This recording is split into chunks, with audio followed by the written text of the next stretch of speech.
Hello and welcome back to the channel, and welcome to the 2024 Hyundai i30 Hybrid. Now, the i30N is designed for those who want to have some fun. This is designed for those who find fuel economy sexy. So if 3.9 to the 100k sounds divine, then this is probably going to be the car for you. I'm probably going to delete that intro. The only thing is, I'm not. You see, just like the looks of the i30 Hybrid and the start of my intro, they're both full of promise, but unfortunately, as we're going to find out, fall short and kind of stumble over themselves. Now, Hyundai's gone to great lengths to make the i30 Hybrid look exciting. We've got lines and slashes and angles and cuts everywhere. We've got this brilliant red paint, but then things just seem to fall apart as soon as you get inside the cabin. And ultimately, that's because here in Australia, we just get the base model i30 Hybrid. So what you're adorned with as you get inside the car is a bunch of dreary grey plastic and this grab handle that I'm not really sure about. It's rock hard as well, so I can't imagine that's going to be too nice for a passenger, but we'll get to that. Starting off in the driver's seat, we've got this steering wheel, which to be honest feels like it's kind of lifted out of 1980s USA. Beyond that, we have a gauge cluster that doesn't seem that far behind, if I'm honest. I get they've gone for a kind of retro electro style. I don't know, it just seems to miss the mark for me, but it gives you all the information that you need. We do have an 8-inch touchscreen next to our gauge cluster, which houses Apple CarPlay, and really that's the shining element of this car, that Apple CarPlay just connects instantly. It's wireless, it's really simple. The screen itself, it's not overly fantastic, but I think considering this is the base model, you'll take it. It does everything that it needs to do, which is kind of the theme of this car really, that it will do everything it needs to do, it just doesn't excel anywhere. Moving on, we have dual zone climate control. We have plenty of connectivity because we have USB-C, USB-A and 12 volt socket up here. We've got two USB-C ports back there for our rear occupants. The cloth in these seats, I'm not a massive fan of. They're not uncomfortable, certainly, but they're definitely not supportive. So if you try to put this car through twisties at any kind of pace, which you shouldn't be doing anyway, you'll find yourself sliding around quite a bit, which can be a bit uncomfortable.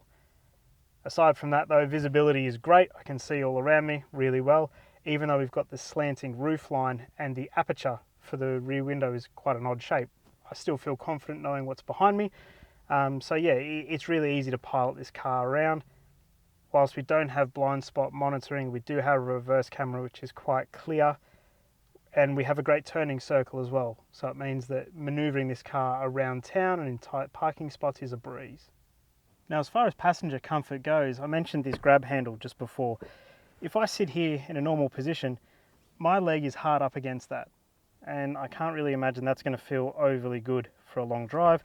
I can stretch my feet out if I want to, and that kind of takes it away, but it just feels like whatever limited room I have as a passenger has kind of already been taken away from me before we even go anywhere. Here in the rear, it's not too bad. I wouldn't say it's overly spacious, but you can fit easily enough. Because of this slanting roof line, it is going to be interesting getting in and out without cracking your head against the roof.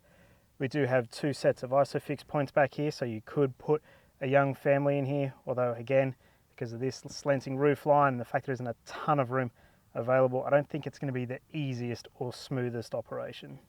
Hyundai claims boot space of just over 470 litres, which is quite decent, although it is comical that you have to open the boot using the key fob rather than any sort of button on the boot itself. But now it's time to go for a drive in the i30 Hybrid. I have the key here, yep, remember these things. As we put it in and we turn it on, notice what you hear.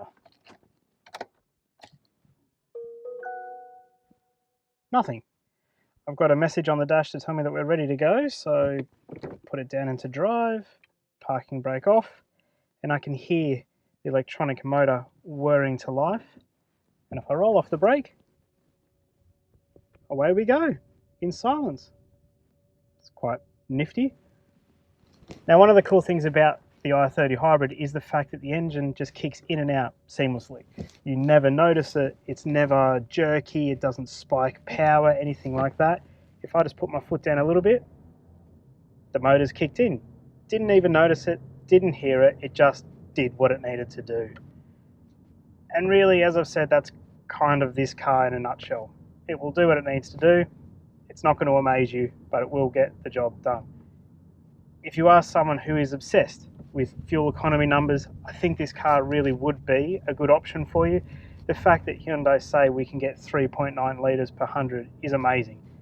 We have a 42 litre fuel tank, so you can do the math on that one.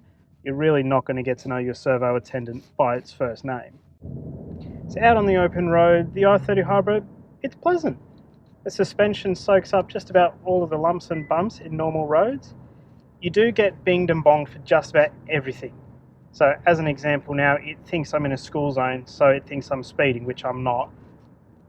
Thankfully, you can easily just quickly scroll through the menus, turn all those beeps and bops off, and away you go.